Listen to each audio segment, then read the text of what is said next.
Good morning, everyone. Welcome to the Social Housing Roundtable. It's nice to see familiar faces, new faces, some people I haven't seen for a while as well. So it's lovely to see you all. My name's Matthew Baird. This is the last one we're doing. There will be a 2 to maybe 3 week break after this.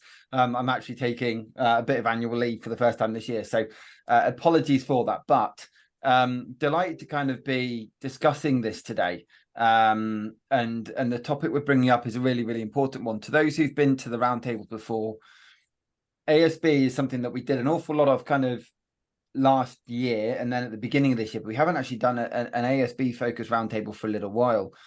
And it's strange, whenever I introduce my guests to these, I was like, oh yeah, I met so-and-so on LinkedIn. I didn't. I met Ben in real life. So to those who don't know me, my name's Matt Baird. I'm the founder of Baird & Co Recruitment, which started in February 2021. I've been doing social housing recruitment for over 11 years.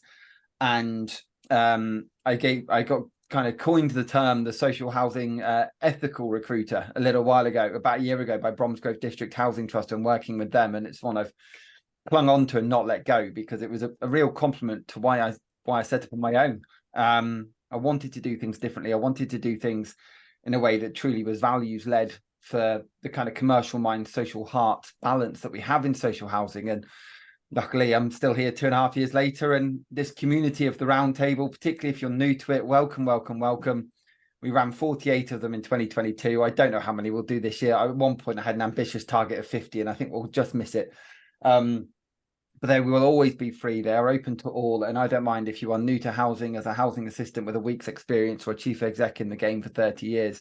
Your voices are equal on this platform, so please just, from a respect side, understand that that's the point of this platform, is to hear voices that maybe you don't always get to hear when you go to conferences and events.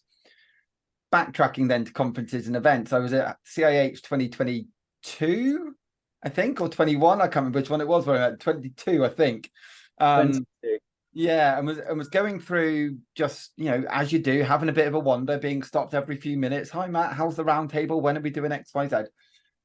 And I'd heard Ben's name, and I knew of the ASB app, but we'd never met. And it was within about 2 minutes. I was with a really good friend of mine, Sarah Onions, who's on the Wish board, discussing kind of what the ASB app was trying to do differently. And a lot of the ethics and the values and the morals and the integrity of it really kind of linked and matched what we were trying to do on the roundtable. And we said then, oh, we'll have to do a roundtable soon. So 18 months later, here we are. But what's really interesting is there's lots of exciting stuff happening with the ASB app and other ventures, which we'll no doubt hear about soon. But for now, I just want to introduce Ben.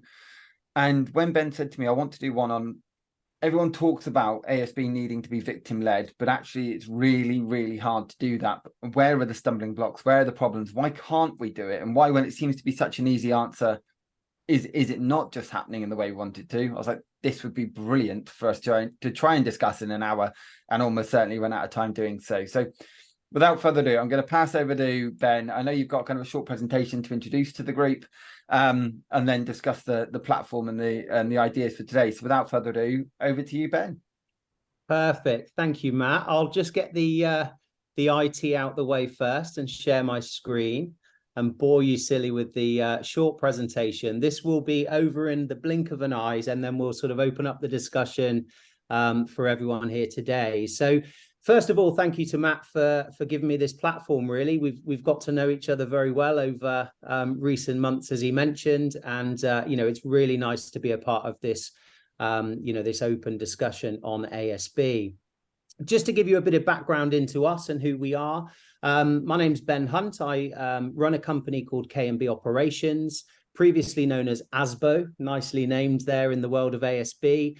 I've got 21 years worth of experience in ASB for my sins. It's all we get involved with. So we don't deal with anything else in housing apart from antisocial behaviour. Very much know to stay in our lane. There's three main areas, soon to be four, which we'll follow up with an announcement very shortly. But the three main areas of the work that we do are casework. So we deal with the more serious antisocial behaviour cases for housing associations, local authorities, smaller housing co-op setups. And it's mainly for those associations that don't have their own in-house team or a lack of resource. And it is very much for the more serious court-bound cases. I always hold a caseload of my own, and I think that's really important for our other ventures, that I keep a finger on the pulse in the world of ASB to know what the legislation's saying, what the court arguments are, and so on. Around about 16 years ago, I started a project called the ASB Respect Line, which I'm incredibly proud of because it's continued to grow year after year. And it's basically an out-of-hours support number for residents within the social housing area. So we've got an 0800 number that we promote to residents as and when antisocial behaviour takes place in their community. They can call and report it via our team. So it's something that is very close to my heart. I'm incredibly proud of how that service has continued to grow. And it literally does save lives every single year. More recently, we embarked on the ASB app adventure, and it has been just that. We genuinely thought when we launched the project in April 21 that it would be a really small project. We thought it would be, cover 20, 30 different housing associations and councils, which we would have been over the moon with at the time. The reality is something quite different, though. We now have 132, I believe, different landlords that access the ASB app service. So it's kind of exploded in a very short space of time. And it allows residents to record, monitor, and report all forms of antisocial behaviour directly to their landlord. A question for today, though, is it actually possible to take a victim-led approach to ASB? And this is a question that, Matt and I have pondered and had discussions around. And the deeper we got into the discussion, the more I was sort of captivated by this question. So I put the feelers out whilst on holiday. I put the feelers out to a few of our clients, some clients that we worked with previously, and sort of opened up the conversation with staff in those associations to ask that very question. And the answers were really a mixed bag, I'll be honest. Lots of hurdles that came up, lots of frustration from staff dealing with antisocial behaviour. We've all got those glossy policies and procedures related to antisocial behaviour that tell the outside world how we do tackle antisocial behaviour. And they all say the same things, all the right things that the government want us to be saying. But the question of actually, is it possible to take a victim-led approach to ASB, I think is a really interesting one. So just before we come into the main part of the session, the discussion, taking a victim-led approach means that the landlord priorities the needs and concerns of ASB victims. Absolutely right. In speaking with clients about this and asking this very question, I came up with sort of 9 consistent themes for those associations that genuinely do try to take a victim-led approach. So I'm just going to run through those really quickly. Working closely with victims of ASB, I suppose it goes without saying, but some really good examples of clients that we're both working with and others that I've spoken with, where they've set up working groups. I see that Jack's in the room from Teen Housing, and I had the pleasure of meeting with their resident working group that monitor ASB performance just recently. And it was a breath of fresh air, really, speaking to real people that have lived and breathed antisocial behaviour, and to get their take on ASB and how it should be dealt with. So I've seen some really great working examples of how those resident working groups have helped shape ASB services. Actively listening to victims' concerns and experience, I suppose that goes without saying, and we all in social housing say that we do a great job of that. But in the recent climate, post-COVID era, maybe working from home a lot more as well, it's become more and more difficult to actively listen to victims' concerns and experiences. And for those associations that do take a victim-led approach, that's something that crops up, and they've actively covered that off quite well. Ensuring victim safety and well-being is top priority. Always looking at prompt responses to target hardening approaches, the things like CCTV, alarms, spotlights, reinforced locks. It can be things as simple as reinforcing a resident's lock to make them feel safe in their own home. But of course, the thing that comes up with all target hardening approaches is remembering that there needs to be a budget in place for that. And what I was amazed by is the fact that a number of associations I spoke with actually don't have a budget for making people feel safe with things like alarms, spotlights, and reinforced locks. Welcoming externally offered support. I've got a caseload of about 10 cases at the moment, and that seems to be a fairly consistent over the last couple of years. And the things that I've really started to engage a lot more with recently is externally offered support. Victim support do an incredible job of supporting people when we're not there and able to. It's a friendly voice on the other end of the line. It's some independent advice and guidance. That also can take the form of support workers, mental health team, and street wardens that I see doing an amazing job in putting victims first in a community as well.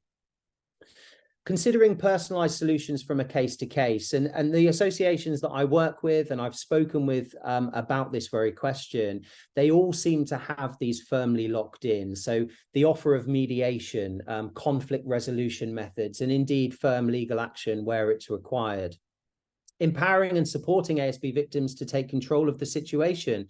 This is a big one for me because obviously, in providing the ASB Respect Line service, we often speak with residents that are, frustrated with the lack of action, and they demand that the neighbour is evicted straight away after the first or second low-level incident. So I always reinforce the idea of speaking with your neighbours and encouraging residents to take some sort of control and ownership of situations themselves. The amount of situations that could be nipped in the bud and brought to a close very, very quickly by just reintroducing that communication between residents. And again, the clients that I've seen doing really, really well in having a victim-led service or a victim-focused service seem to reinforce that message to residents right from the off. Multi-agency working, my goodness, this is a session in itself, I'm sure. But the one thing that I always come up against is multi-agency partners that have a different focus, sometimes passing the buck or wanting a different outcome from the case than we in housing are looking to achieve. And I think one of the roles that a landlord has is to also reinforce the fact that they, multi-agency partners, need to also maintain a victim-led approach. Being fully prepared for the future. Again, future planning for any good business plan or every good working model has to be in place. So ensuring that the resident has a safety net in place for the victim with clear advice on future reporting. And of course, that's a topic very close to my heart because all of our services are about recording, monitoring, reporting ASB. And then finally, and this is probably the biggest from a resident point of view, I think the number one sort of area for complaint in ASB, I find, is that it's a lack of contact and feedback from housing staff about their ASB situation. And one thing that comes across time and time again from the Respect Line residents we speak with is that residents just want to know where they are. They want to know the process, they want to know their rights and what they can and can't do, but they want feedback and updates on their situation. So I always drill home to the teams that we work with, updates. They're so important. And it can just put someone's mind at rest ahead of the weekend, having a call on a Friday evening with a quick update as to what's happening with their case and what they can expect in the following steps. But that's all well and good, looking at the positives, what we should and can do about antisocial behaviour. But what about the other side of the coin? The time pressures that we are under in housing and antisocial behaviour. In a post-COVID world, we're all under as much pressure as the next, juggling our time, juggling all of our housing roles, not just ASB. This is something that I'm blessed with, really, because I can just go into an organisation, pick up a few cases or do a bit of training, and I just have to deal with the antisocial behaviour job in front of me. But those that are working in generic roles, certainly housing officer roles, it's the most difficult job in the world because they're juggling all of these balls at once. And in doing juggling all those balls at once, it's very, very difficult to maintain that victim victim-focused service. Of course, workload pressures have gone through the roof. One of the really interesting sort of bits of feedback that I got from clients of ours that I spoke with a few weeks ago was that workload numbers, caseload numbers for ASB staff seem to have just risen and risen and risen over recent years. So, you know, that makes it very, very difficult to maintain that victim-led approach.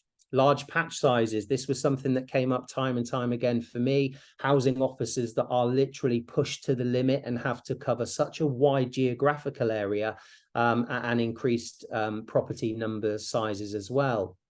Internal pressures from above, that goes without saying for any work role, I suppose.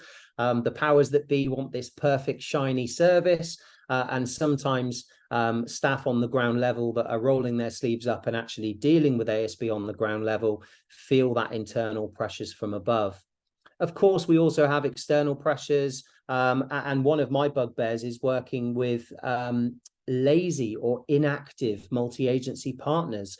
Not to name any in particular, but sometimes when we're working with a police team or a mental health team, social services, they sometimes are pulling in a different direction and are looking to resolve that issue in a slightly different way than we have our focus on from an ASB point of view. Dealing with complaints constantly. This is something that came up over and over again in the emails and conversations I've had recently. Sometimes we feel in ASB especially that we're just firefighting because residents are going to the level of making formal complaints, and sometimes you know, very, very it's their right to do that, but we just feel sometimes that we're firefighting rather than actually dealing with the ASB the way it should be dealt with, and indeed putting victims first in that process. Of course, budget restraints in a post-COVID world that we're in, everyone's feeling the pinch, so budgets have to be mentioned in this as well. Not to mention, of course, that antisocial behaviour. I can vouch for this because although I'm approaching 40, I feel about 70. Antisocial behaviour is a very difficult area of work. You know, we're dealing with people's lives. We've got such a responsibility to ensure that people feel safe and secure in their own homes. So dealing with those clash of lifestyle situations, this is not something that I tend to do a great deal, but when I've been into associations that do deal with these, what could be deemed as low level, I don't like the low and high level phrases in ASB because every issue is high level to the victim, but dealing with these perceived low level clash of lifestyle situations can be incredibly time consuming. So once again, we're moving away from this victim-led approach. Both parties claiming to be the victim. We've been there, haven't we? Where we've got two sides of the coin. They're both adamant they're the victim of a situation. Things quickly escalate. And of course, they take a lot of time to get to the bottom of. Mental health arguments. I've got a few cases at the moment that probably answer for my frustration with multi-agency partners, but where the perpetrator's mental health and living arrangements are placed above those of the victims. And that's a real frustration that's been fed back to us from housing and ASB professionals recently. And of course, multi-agency partners that are looking for a different outcome. We'll come back to that one a little bit later. Now, in contacting a few of our clients, those that we work with currently and those that we've dealt with previously, there were some really interesting quotes that we received from ASB professionals. Now, I can only see half the page here, so forgive me if I'm reading this wrong because I've got the photo clips on the right-hand side. But some of the quotes that really struck a chord with me were things like, "What about my mental health? It feels like our mental health is battered every single day in this role." And I think it's so easy, isn't it, to sort of avoid the question of staff's mental health and just concentrate on the victim. But unless we get the staff's mental health right and make sure people feel safe and secure and supported in their role, it's very, very difficult to have a victim-focused service. Another one was, "We don't really have the opportunity to see residents face-to-face anymore. We're working from home 3 or 4 days a week." So with a particular reference to the post-COVID era, I suppose, I myself have the luxury more often than not from working from home. And in some ways it's great. I've got the dog by my feet and I've, can go and pick the kids up from school and so on. But actually from an ASB service, it does remove us somewhat from a victim facing service. Gone of the days where we can go and speak and sit with a resident for 2 or 3 hours just to check in on them, make sure they're okay, take the statement at the same time, but it's that face-to-face support that sometimes is lacking. Another was, we have a glossy ASB policy for the outward to see, but the reality is we don't do half of what's included in it. So again, we'll come back to that one later. The management team think we have enough time to do a thorough job in ASB, but we really don't. We can't breathe sometimes in this role. So again, a lot of pressure and sometimes a lot of divide from the powers that be, the management teams within organisation, and the actual job that's being done on the ground by the housing officers and ASB officers. I see that come through a lot. And I genuinely want to do a better job for victims, but we've failed before we've even started.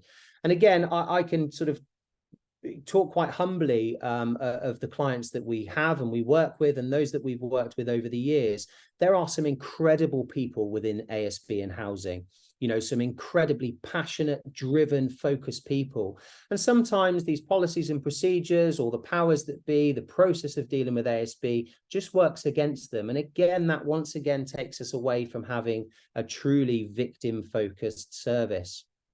Interestingly, as part of our Respect Line service, we also have lots of contact with residents, not just when they're reporting ASB, but also when we're doing sort of closed case reviews and things like that, surveys. And I've got some really interesting quotes that I've gathered over the last couple of months as well. We're never actually listened to. We run a report after report and nothing ever happens. It feels like lip service. And this is a consistent theme that we have. I know people reporting ASB are clearly very frustrated and they want the focus to be on their individual situation, but sometimes they do feel like it's just lip service from a landlord. What's the point of reporting ASB? Nothing ever happens anyway. That's quite a generalized quote, but we hear it time and time again on the out of hours service. And people feel forgotten within their ASB situation. I've been complaining for years. All I want is an update, but even that is too much to ask for. I'm thankful for what you're trying to do, but this has been ongoing for too long. I'm not interested, thank you. And this was actually a personal one for me. I was sat with a resident in person looking to take a statement regarding their antisocial behaviour journey. And the resident, after about 5 minutes introduction, just said to me, "I'm sorry, too much has happened. It's been ongoing for too long. I'm not interested." So completely removed themselves from being a part of the solution because of their long ingrained frustration with the ASB process. And again, just coming back to this one, I'm really interested to see what your comments and views are on this. But something that we do have said by residents a lot, certainly post-COVID, is that the only time I hear back from landlords is when I make a formal complaint. So it has to get to that level where they're taking themselves to making a complaint formally for them to get any feedback or closure to their situation. So with all that said, I ask you as a group the same question again. Is it actually possible to take a victim-led approach to ASB, considering all the hurdles we've discussed? And I could have gone on and on and on there for a couple of hours minimum. And what I'm really interested, this is a fact-finding mission for me more than you, but how do you within your organizations take a victim-led approach? What works? What doesn't work so well? And what internal or external hurdles are you up against as landlords? So over to you, Matt, if you want to open that. Yeah, I will. Thank you, Ben. And we'll make sure to bring up kind of your contact details and ways for people to get in touch with you as well at the end of the presentation today. But thank you for that. I think it really kind of highlighted a lot of the key issues that we're facing as a sector and what's going on in terms of general. I'm going to I know a couple of people struggle with the screen, so I'm going to just do that one for a second. In terms of the chat, if anybody does want to come in, please use the raise hand function. I'd love to bring you into this, but just a couple of messages on the chat while we're waiting for our first volunteer. So Joe Leckie from Big Picture Training, communication is such a vital part of everyone's role, and it's the one thing most organizations fall down on. It's customer service 101, and I couldn't agree more. And then there's been an interesting piece of discussion led by Rachel Green, who works in Devon and Cornwall. They provide video doorbells, which I know have got an awful lot of, I've seen, in fact, Janine for this today, I've seen a whole piece of work around video doorbells and what's okay and what isn't around those pieces. Lock alarms, decoy CCTV as part of our package. We work closely with police, local authority and housing association to support victims and give them a voice, and work close with partners to discuss how we can work together to support victims, which has proven really, really powerful. And then there's a conversation still ongoing around kind of GDPR and where that sits, and where consent lies, which I'm not going to dive too much into because it looks like it's running and running. So I'll wait until I can kind of see a conclusion on that one. Sharon, great to have you with us. Do please come in. Thanks, Matt. Thanks, Ben. Great presentation. Just a couple of comments from me. First of all, I mean, I was quite disheartened by the comment from the ASB practitioner around no opportunity for face-to-face work because I'm working from home 3 to 4 times a week. And I think sometimes that can be a bit of a common response, but actually you are working. It's just your location is home. There shouldn't really be anything stopping officers from going out and doing those face-to-face visits and leaving from home rather than leaving from the office. So that for me is just a bit of a frustration that working from home gets in the way of those normal day-to-day requirements, that you really can't manage ASB cases from behind your keyboard. You just can't. You've got to get out there, you've got to see the environment, and you've got to speak to people. It's the only way you can deal with the next point I want to make, which is, God, I hate the term low-level ASB. We've got to talk about low harm ASB and high harm ASB. And you know, we've got to assess it in that way. That's just such a pet hate of mine. And then I've just got one more point again, which is one of those officer comments around the ASB policy. And we have to empower our teams that if they feel working on the ground that the policy is hindering them, then they've got to make that known. Those policies are there to help us and not to hinder us. So if they're not working for the people on the ground, then there is an opportunity there for a discussion at your team meeting and discussions with your managers and the wider service to make sure that it is something that helps you to conduct your ASB investigations, but also is suited to make sure we have some really positive outcomes for our residents. So I'm not sure I've got the golden nugget of the answer, but just a couple of comments No, from but it's me. interesting. It seems like you think it can be done, Sharon. I think this is the key thing. Like, there is a way to make it be done, but there's just constraints that you have to work around. Yeah, I think personally that it is possible to have a victim-led approach. But you have to you can't just say we're going to have it and write it in your policy and then, hey presto, by virtue of it being part of the language is there. It comes from a place of changing that culture and making cases like this and having the person being as important as building compliance. So we know that those building compliance KPIs that are very black and white, you've either completed it or you haven't, those things get crossed off lists and are monitored really closely.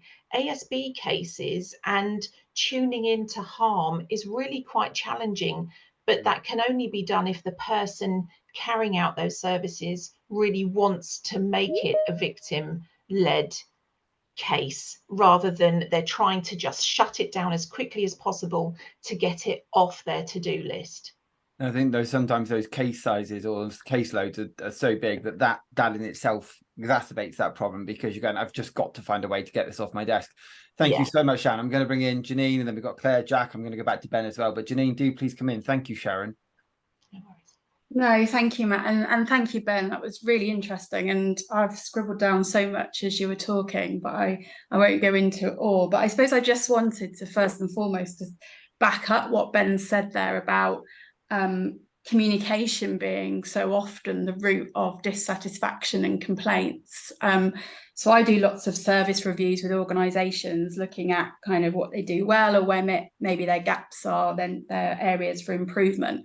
And as part of that, I always ask to have a look at their complaints and satisfaction surveys, the reasons why they've had ASB case review applications about their cases, etc.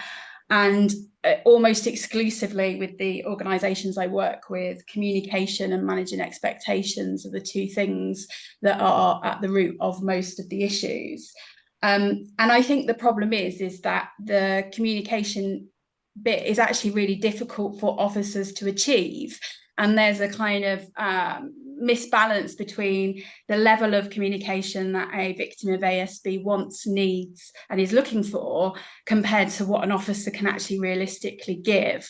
And I think I feel quite sorry for officers actually in some regards, because I think they're a little bit torn in the fact that the criticism about not the level of communication is always sort of directed towards them. But in reality, it's probably the frameworks that the organisation has in place that is probably causing some of these problems. And I think it's absolutely right that ASB has gone up. It's gone up during COVID. It's, continued to go up. I think with the focus from a kind of change in law, regulation, policy that we're seeing, it's going to go up further, because residents are going to know much more about their rights and being able to make reports, etc. So it's really, really important that we are not labelling things as ASB when they shouldn't go into that category. So I absolutely agree with Sharon, and we shouldn't use the terminology low harm and high harm, but equally we shouldn't categorise something that is, a neighbour dispute as antisocial behaviour, because they aren't antisocial behaviour, and we are going to spend weeks, months, potentially years trying to resolve a case as ASB when it isn't ASB. And while it isn't the magic wand, if we can at least clear some of those cases off officers' workloads, then it helps a little bit.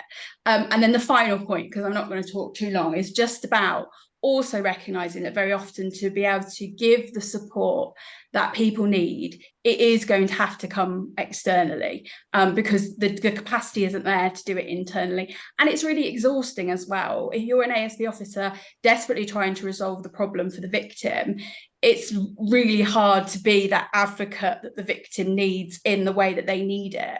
So Ben, talked about victim support. Yet some of the victim supports across the country offer amazing support to ASB victims, but it's still quite patchy. But also what local charities are out there, who else can be providing some support?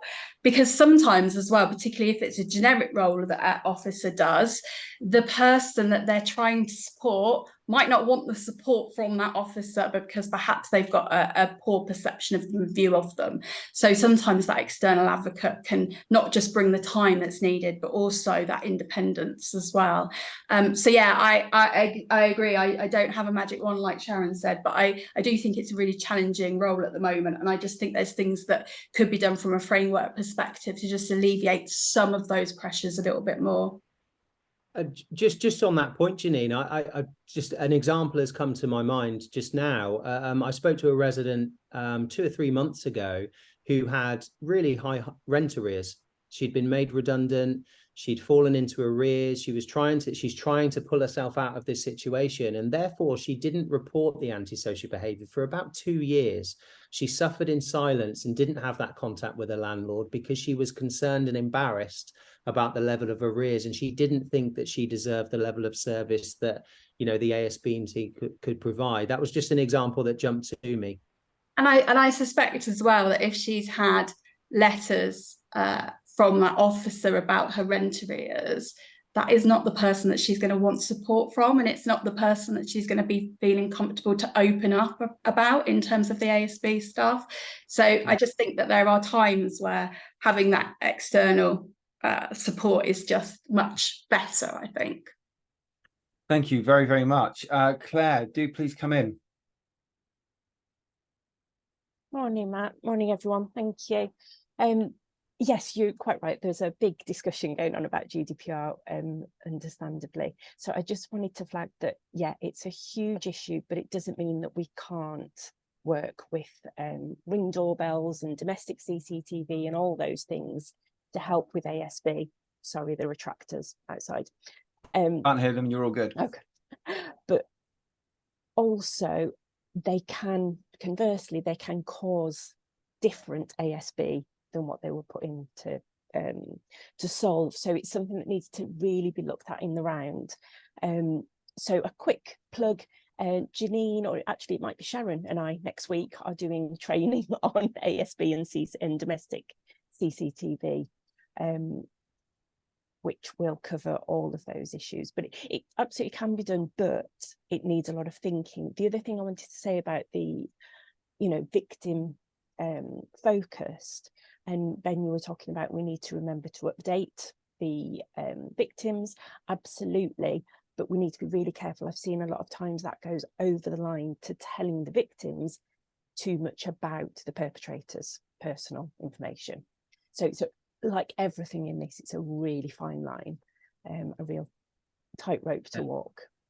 Absolutely, Claire. And one thing that comes to us over the respect line very often is that residents just want a friendly voice to speak to. They want to be heard. And sometimes, if they do have mitigating factors like rent arrears or a history with the landlord, sometimes it does put up that barrier to stop them reporting antisocial behaviour, and therefore they become further and further removed.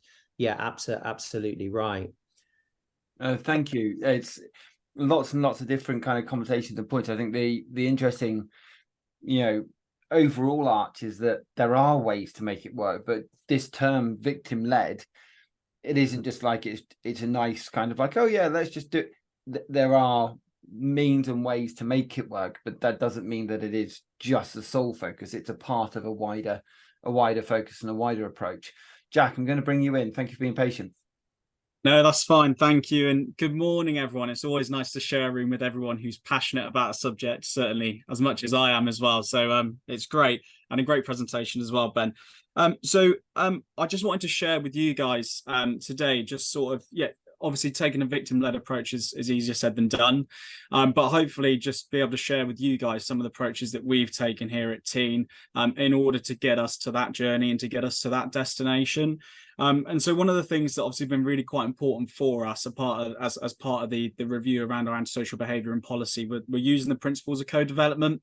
And Ben alluded to earlier in the presentation that he did come and do a talk to some of our involved residents, which was great.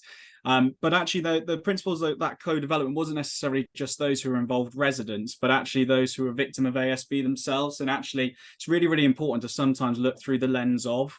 It's very easy for us to be able to give our sort of professional judgment, observations, and views as a frontline practitioner or manager around how ASB should be managed. But actually, it's the people living and breathing in that situation and experiencing that issue for themselves that's really, really important.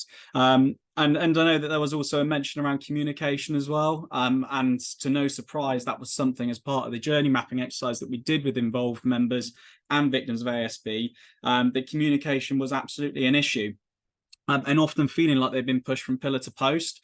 So one of the things that we introduced to try and overcome those barriers was actually we did bring in the local authority and the police to be part of that journey mapping exercise, so that we had the key players in terms of trying to resolve those ASB issues, part of the solution there to think about how there is an ASB policy and procedure that aligns with the responsibilities for those organisations who are going to work in a multi-agency fashion to deliver on those outcomes for our customers. Now, I appreciate that obviously I've spoken a lot around obviously victim-led, and we've spoken a little bit about staff and some of the pressures. And I think Janine mentioned something around framework. So that was a real intense piece of work that I took away, was to make sure that we had a performance management framework in place to make sure that we were living and breathing the values of improving our ASB service delivery and the outcomes of our journey mapping session, but also ensuring that actually we're acknowledging that there are things such as staff burnout to be considered. We've got an issue within the sector at the moment in terms of retention and turnover of staff. And we talk as well around vicarious trauma. And that was something that we've picked up on, in making sure that we've got a framework in place that sets an expectation on management of frontline services to ensure that they're checking in and regularly checking in with frontline officers who might feel a little bit frustrated, who might be carrying that burden on their shoulders of, you know, a particularly complex issue where we're talking around mental health, suicidal, you know, discussions, all those sort of things as well. So that's really, really important. And so, you know, I think what we have certainly done is we really put this in the spotlight for us as an organization, because it's a highly emotive subject matter.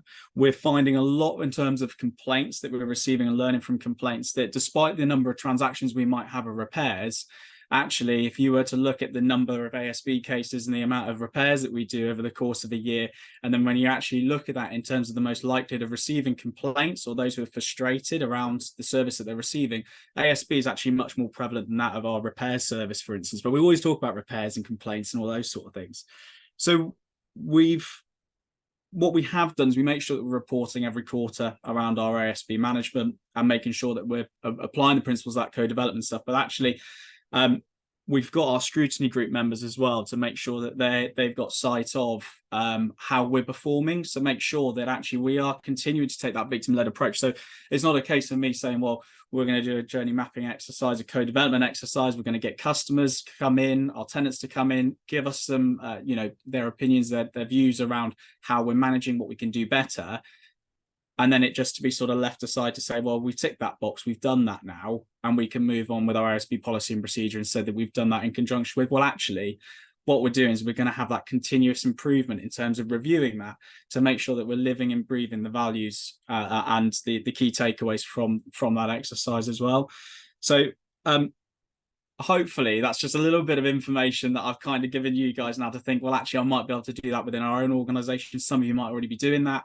But we're seeing a lot of benefits from that, and it's also great that actually the you know, our wider colleagues within HR, etc., who will oversee like our employee assistance programs, etc., are embracing the fact that actually ASB is also having an impact on those frontline officers who are managing those cases as well, and getting the contribution and buy-in from everybody around us to really deliver something great. That's it from me. Jack. No, thank you. That's really, really interesting, and it's lovely to see at the round table. It's, you know, the point of these forums is to hear from new voices and hear from people who, you know, have got ideas that we can share. And I really appreciate you bringing that to the table today. Rachel, I'm going to bring you in. Thank you for waiting. That's okay. I just thought I'd offer a bit of an explanation around what my service is. So I work for victim support in Devon and Cornwall. The Devon and Cornwall area. There's 3 of us. I cover Devon, I've got a colleague that covers Plymouth and another colleague that covers Cornwall. Basically our role is to be that independent person, and it's worked really, really well because we're not necessarily acting on the behalf of an organisation. So we can have those conversations with our partners, and the way we generally work is when we get a referral through, we will have that conversation with the individual, but we will also find out who the people are that are working with them and get that consent to have those professional conversations. And then from there, I usually tend to have, say, fortnightly conversations with them at the beginning, obviously, of the case. And as it starts to progress, that might then transfer across some of the conversations with the victim. But that's how we can do those updates, but in a way in which we're not breaching GDPR. We're not having those, you know, concerns that we might share too much information. As we will say, what do you want us to tell, you know, the victim? What do you want us to highlight? What are the barriers in regards to, you know, getting the information that you require? Because that is a big barrier sometimes when people are saying, I don't want to report it, or there's an issue there, so that we can go back and almost be that critical friend between partners and the person that's suffering with the antisocial behaviour. And obviously in light with, you know, regards to the video doorbells, there's been a lot of conversations about it. I'm a massive fan of video doorbells. I predominantly come from a policing background. I would not have been able to do my job in a lot of cases had I not had that to assist at times. But at the same time, we know that GDPR is a pain. So it's a conversation, again, that we have with housing, with the local authority to say, right, this is what we're considering. Are you happy with this? Is this in line with what your policies are? So we have those really strong working relationships, and I think this is really key with that victim led. I've had conversations recently around community protection warnings not being progressed to community protection notices, and why that's not happening, and we can have that real strong conversation. So it's just to give a bit of perspective, mainly for obviously anyone that works within the Devon and Cornwall area, that, you know, housing association, local authority, police, we will work with you to help you with the antisocial behaviour, because I fully appreciate and understand there's a lot of pressure on a lot of people in relation to this area of work. There is, and yeah, I really, really appreciate it. But the only thing is, and I'll be honest with you, hearing your accent has made mine slip. I'm from Plymouth. Plymouth was my home city for 20 years, and anytime I hear the accent, and I can hear it in my own head, I can hear it slipped a little bit. So thank you very much for that, because most people don't hear No me talk worries. like this very often. But up the Green Army. But what I would say is on those, and I completely agree with what you're saying there. There's, as long as you're doing it right, it's as long as you're doing it right, I give up. It's absolutely brilliant. But as you say, you've got to make sure you're following the processes. But what's also really nice to hear is that you know, we talk about that multi-agency working, and with yourselves, that's clearly working brilliantly. So long may that continue. So thank you for joining us today. No worries. And there's a few speakers on where we're running out of time, so please don't think goodness me. So please don't think I'm skipping over. Fiona, I'm going to bring you in and try and sort my voice out. Morning, everyone. I just wanted to kind of touch on a little bit around kind of looking at things being victim-led, but also not being kind of pulled too much by the victims. And it's something that I see quite a lot overseeing our ASB service, that on the whole, the majority of our victims want to engage with us and do work really well. And our officers spend a lot of time managing those expectations and being really kind of clear about what it is we can and can't do. I think it's really difficult with the kind of the environment that we're in at the moment, with things like the ASB action plan setting kind of quite a high precedent for landlords, that expectations that we can just come in and tackle ASB and resolve everything. And that's kind of almost creating this kind of impression with our victims that we do have a magic wand that we can just come in and solve everything, and that they don't really want to kind of engage with that process with us and report to us and give us that information. And I think what I kind of, from my point of view, is overseeing our whole service. A lot of the complaints that I see that have been kind of escalated are the victims who aren't willing to engage with the service and with those officers and reporting. So last October, we actually launched a trial of, it's a tenant support and wellbeing service, which is completely free, confidential for all of our customers, in particular around victims and perpetrators of antisocial behaviour. And they can access the service. It's 24 hours, 365 days a year. They can have on-the-spot telephone counselling and advice around a whole range of things, not just ASB. But it's had a really, really low uptake. It's something that our victims just don't really seem to be interested in. And I didn't know if that was something that other kind of people were feeling kind of in the area, that it's a bit of almost kind of a battle with those victims. Ben, any of the people you're working with, do you hear about this? Yeah, I do. I mean, the closest example I can sort of give you on this is a part of our ASB Respect Line service is outbound welfare calls. So, you know, taking the updates and the support to the residents. So very often of an evening or a weekend time, my team will call and support residents and offer them that extra level of support when the housing offices are closed. You'll be amazed how often residents are completely disinterested with that offer of support. And they are involved in some really serious ongoing issues of ASB. But for them to take that time sometimes is, you know, a little bit of a chore. So I completely agree, Fiona. Sometimes that offer is on the table and the landlord is doing everything that they can do. But to get that resident buy-in is sometimes very, very difficult. I suppose you can only help someone that wants to be helped to a certain extent. I think you have then the challenge, though, if then the complaint gets escalated by that resident who doesn't want to accept help, it's that cycle that's incredibly difficult to break. And I guess there's also an element there, and I know we've talked about it on previous roundtables, and also you touched on it today, Ben, which was realizing actually, is this an ASB case, or is this a mental health case? Is this something else going on that we need to get to the bottom of? I'm going to go, actually, this is where the support is needed right now, because we might see it as a neighbour dispute or a noise dispute, whatever it might be, but actually this could be a big mental health, you know, service support that's needed. And if we're not dealing with that, then we're never going to get to the bottom of actually trying to fix or solve this for people who just, by and large, want to live a normal life. There's been a few points in the chat which I'm going to come to in a moment because there's some cracking questions, but I do want to bring Judith in. Thank you for that, Fiona. If anyone has any additional points there on what Fiona mentioned, please put them in the chat and I'll read them out shortly. But Judith, nice to have you with us. Nice to see you again. Yes, nice to see you, Matt. I'm not able to make many of your roundtables, but I just wanted to make sure I came to this one because I think for those of you who don't know, I was until very recently the programme manager for Domestic Abuse Housing Alliance. So I'm the senior housing manager now at Standing Together Against Domestic Abuse. So I feel really strongly that you can't have a conversation about antisocial behaviour without discussing domestic abuse. The facts are out there that 1 in 4 or victims of domestic abuse are 4 times more likely to have an ASB complaint made against them.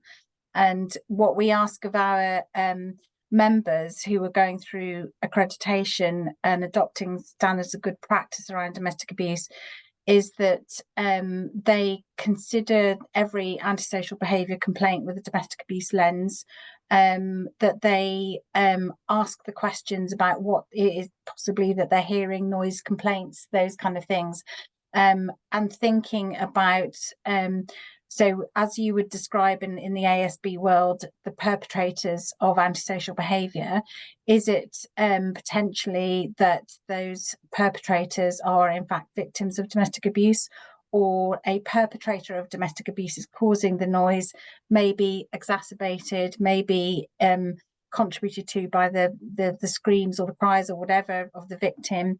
We know that music is played, that the complaints about music being played really loudly is often rooted in domestic abuse as well, covering noise perhaps from assaults or whatever. And I think it's just really important to kind of mention that every time we talk about antisocial behaviour, we have to talk about domestic abuse, because the fact is so much antisocial behaviour is rooted in domestic abuse. And I think housing providers do have a real responsibility to identify that domestic abuse as early as possible and look to, so whilst being victim led, so your complainants are obviously your tenants and victims of antisocial behaviour, but just remembering that we have to use our, I guess, kind of due diligence and making sure that we're looking at what is the cause of that antisocial behaviour, and is there a bigger piece of work, if you like. One of the things that we do ask is that we think about how we engage the perpetrators of abuse as well. We ask for organisations to have separate, to record domestic abuse separately from antisocial behaviour. That's often historically and currently in lots of organisations still not happening. It's still seen as antisocial behaviour, and there's enough domestic homicide reviews to tell us that the outcome of not recognising domestic abuse when we have these opportunities can be catastrophic. And I think probably I've read 4 newly published domestic homicide reviews in the last month that have included opportunities for an organisation to have recognised domestic abuse earlier when antisocial behaviour complaints were made. So I think it's just that, and I'm part of the DLUC expert panel on antisocial behaviour, bringing that domestic abuse voice. They've got 2 panels, there's one for private rented sector as well. And there's lots of events coming up in the next kind of few weeks on antisocial behaviour, Westminster Insights, various others do these conferences, and we're speaking about antisocial behaviour and domestic abuse then. But I think I just really wanted to kind of bring that into the conversation and just always have that in the forefront of our minds rather than the back of our minds, that this might be domestic abuse. Sometimes it won't be, but often we will see that there is that, and it is a real opportunity to identify when somebody's at risk of serious harm or homicide and prevent that escalation, and housing have a real responsibility to do that. So just wanted to bring that in. No, thank you, Judith. Ben? Yeah, fantastic, Judith. I mean, a few things that jump out to me there is, you know, we come back to the basics of ASB, and that's one of the reasons for a thorough and yet neutral investigation into what's happening in these situations. A key need is multi-agency working, speaking and meeting with the police to see if they've got any information that could lead us down a slightly different path. Could be domestic abuse, could be mental health, a whole remit of things. And also something that came up earlier about, you know, getting back to the good old days of being out there in our community and actually sort of, you know, being out there and being seen. This is something that residents do feed back to us a lot, is the fact that in a post-COVID world, they don't really see the housing team because of the changes of working. And I think if we are out there rolling our sleeves up, marching the beat and stomping around our patches, then I think residents will have the opportunity to come forward and report those little golden nuggets of information, such as domestic abuse or a lead that could take us down that line a lot more it's than just we also done. noticing those changes in behaviour from people you've worked with for years, and those things make a massive difference. I know I did some work with Bromsgrove District Housing Trust on this last year. They employed community coaches for exactly those kind of things, because they got to know the families, and then they could see if there were changes in children's behaviour, friends' behaviour, partners' behaviour, and it made a huge difference. Just in terms of the chat, and we've got about 2 minutes left. So Paula Lockett said, equality changes can make it hard to demonstrate to the victim we are applying a victim-centered approach. More needs doing around MCA and the Equality Act, as it can delay court cases, especially when expert opinion reports are sourced. Have you any ideas on that? Anybody doesn't, please reach out to Paula. I'd love any ideas or thoughts on those, which is wonderful. Sharon's asked whether it's recorded. Yes, this will be up on the Social Housing Roundtable YouTube channel as of this afternoon. Judith had also said there, there's a great point made by one speaker about things being called ASB when in fact it isn't. We need to be very careful not to create perpetrators who aren't. Another really, really important point. And I think that comes back to some of the points that were made in the chat earlier around the CCTV and other things, like just suddenly people posting up pictures of, oh yeah, this person did this. I said, well, did they? What's the actual proof? All that kind of stuff. As Judith has said, it creates another set of victims. Tracy had said she's interested to explore more around what Janine said about neighbour disputes not being categorised as ASB, where victims feel harassed, alarmed and distressed, and then these disputes escalate. And Anna says she agrees there's a reluctance to reclassify cases where relationships have changed for the worse, and then they've gone beyond a dispute. And that line between the two is always blending, and it's difficult. Let's not get away from the fact that just because we're trying to take a victim-led approach doesn't mean this isn't still hard. Tracy said, can perpetrators also be victims and vice versa? Jack Madge, what's everyone's thoughts on satisfaction surveys? Are we sending these out at every closure or otherwise? And I know Jack touched on that briefly in some of the points he made earlier, which is brilliant. He's seen officers pick and choose cases where a SAP form should be sent. Whether is this really a true picture of how your cases are being handled? Couldn't agree more. And I think that's sometimes issues with the police, as they take the easy cases. If something looks a bit difficult, it just gets passed around for months. And Tracy said she's also interested in victims who are neurodivergent and might struggle to navigate ASB. I'd love to do a whole another roundtable on that. As somebody who has recently been ADHD diagnosed, you're right, it's a complete minefield, and asking someone to fill in forms and forms and forms just isn't going to work. Loads we've been through, loads more we could. I'm aware we've kind of reached the end of the session. Ben, final thoughts from yourself before I wrap it up, because that hour just flew by. It really did. And I would love the opportunity to come back and sort of extend the conversation even further. That there were 4 or 5 times then I felt myself going down sort of little rabbit holes here, there and everywhere. So yeah, look, as long as ASB is on the agenda, I'm a happy man, because I think it needs to be at the forefront of what we do, especially with victims, especially with residents that, you know, are suffering inside their own homes. So I'm all for conversations. Please note me down for the next one. I absolutely will. Speaking of next one, so like I say, there's no roundtable next week or the week after. On the 20, I've got my dates here. On the 25th, Monday the 25th, I will be at the Hive Live with Claire Patterson, who's running her housing data event. So if you're going to that, please come along and say hello. If you're not coming to that, do. That's over in Shropshire. Looks brilliant. The 26th, Rachel Posgate is joining the roundtable on that Tuesday to discuss decarbonisation. So a bit of a different shift, but that'll be on the Tuesday. So I'll get the invite for that set up this week. And then on the 27th and 28th of that week, I'm down in Bristol because I'm hosting the CIH Southwest Conference. So again, if you're at that, please come along and say hello. They've asked me to host, and I've got to do a keynote speech and all kind of things. And I'm fine when it's through a computer, but to say I'm nervous is a slight understatement, but apparently it will be fine. But what I do want to say is a big thanks to Ben for today. Ben, what's the best way for people to get in touch with you? You can contact us on our 0800 number, 0800 075 6699. And our email address is info@asbapp.co.uk, which I'll also pop in the chat. Fantastic. If not, I know you're always open, as I am on LinkedIn. Thank you, everybody who could join us today. Looking forward to seeing people who are going to the CIH conference and the Hive Live and other events over the next month or so. But for at least a couple of weeks, I will see you soon. Thank you all. Take care.